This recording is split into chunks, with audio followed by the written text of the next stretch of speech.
Bili tayo. Naka 900 tayo plus guys. 900 saging.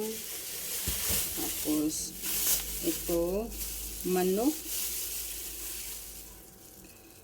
Manok 189. 189. Tapos yung isda 168.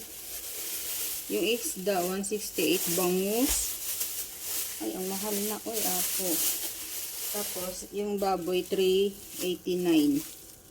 389. Tapos yung gulay guys, 179 lahat. Itong gulay na to.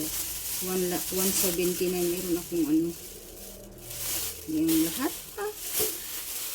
Kaya 900 plus. Yung saging, dito ko nilalagay yan. Tapos lagay doon lang ang lagayan ko. Talbos. Spring onion. Yan ang mga binili ko. 3 talong kasi magtutortan talong ako. Tapos yung isa, 3 yan. Yung isa mayroon akong paggagamitan. Tapos yung dalawa, ito torta ko. Ito ipiprito ko to. Kasi ihahalo ko to sa ulam. Tsaka ito, ipiprito ko to yung string beans. Tsaka ito. Yan. Tapos, bumili rin ako everyday. Yan. Naubos na kasi yung cucumber ko. Bumili ako ng isa.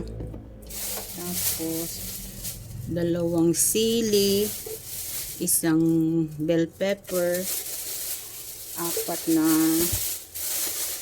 tomato. 4. Yan. Tapos, luya. Bumili din ako ng luya kasi paggagamitan ko to sa fish. Lang. So, yan lang guys, yung aking pinamili. Namili ako ngayon kasi wala na kaming ulam. Tantaran! Wala nang laman. Ito pang halo-halo ko yun. Ito na lang. 2 isda na lang guys. Ititino lang isda ko ito mamaya. 2 pirasong bangus. Yan na lang ulam namin, oh. Kasi nga, guys, buhay ng nanay talaga. Gumising ako ng maaga. 6:00 talaga ako. Pag ako ganyan namimili, guys. 6:00 ako namimili para fresh yung makuha ko dun sa talipapa. At tamang-tama talaga, guys, na ako pa lang ang customer na wala akong kalaban. Ako lang mag-isa, kaya libre akong mamili. Yan, oh.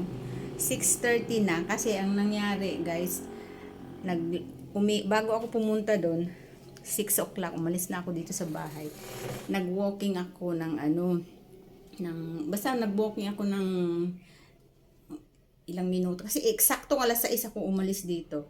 Tapos nag-walking ako mga 15 minutes siguro yun. Tapos ayun, sandali lang naman ako namili. Ayan, oh, 6:30 na ang aga pa guys, kaya may time pa akong makaligo at makapagbukas talaga ng maagang tindahan. Hindi, nagbubukas ako bago mag 8, ganun, mga 7:45, minsan pa nga 8, so mga 7:45 or 7:50 ako nagbubukas ng tindahan para yung masanay yung mga tao sa akin na consistent yung pagbubukas ko na 8 o'clock bukas na ako. Ganun ang nangyari. So, ang dami ko ring trabaho guys. So, maglilinis pa ako ng bahay ngayon.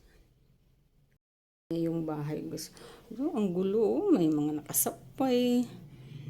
Tapos talagang maglilinis ako ng bahay kasi may naaamoy akong mapanghi. Siguro yung may daga pa rin dito guys.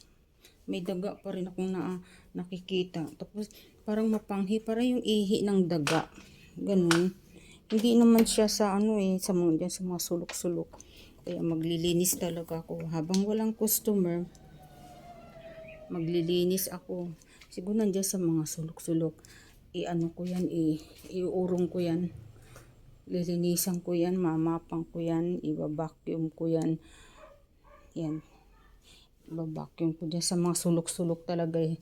Lalo na dito sa cabinet na to. Dito ko nakita yung patay na daga. Diyan.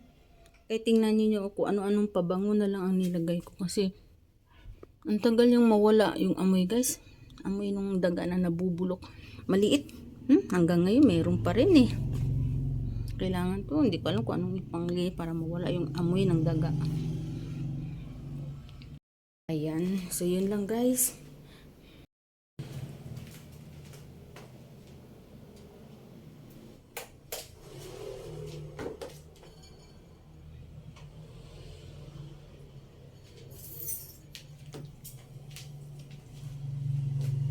Bye!